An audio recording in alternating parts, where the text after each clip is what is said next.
అండి, this is Archana wellness coach in Wellsons community.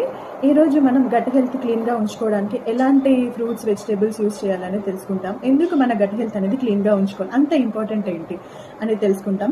మన gut health అనేది ప్రాపర్గా మెయింటైన్ చేసినట్లు మన ఇమ్యూనిటీ సిస్టమ్ అనేది చాలా ప్రాపర్గా వర్క్ చేస్తుంది. At the same time gastric issues కానివ్వండి, బ్లోటింగ్ అనేది కూడా డిఫరెంట్ కంప్లైంట్ ఉంటాయి కదా. ఇలాంటి ఇష్యూస్ని మనం ఫేస్ చేయకుండా ఉండాలంటే ఎప్పుడు మన గట్ హెల్త్ అనేది క్లీన్గా ఉండాలి.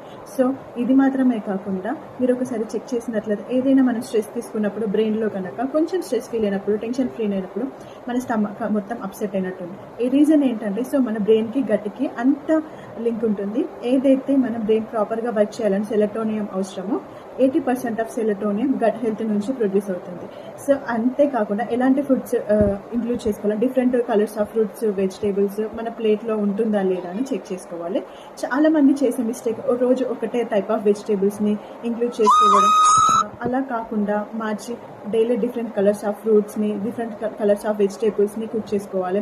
అండ్ తృణధాన్యాలు అంటాం కదా, ఇది వాటితో పాటు ఫార్మెంటేషన్ జరిగిన ఫ్రూట్స్. జనరల్గా మనం ఎలాంటి ఫ్రూట్స్ అనేది vegetable idli pattern, dosa pattern, curd are butter milk రెగ్యులర్గా యూజ్ చేసినట్లయితే మనకి గుడ్ బ్యాక్టీరియా అనేది ఇంప్రూవ్ అవుతుంది. ఇలాంటి ఫుడ్స్ మనం యాడ్ చేసుకున్నట్లయితే గట్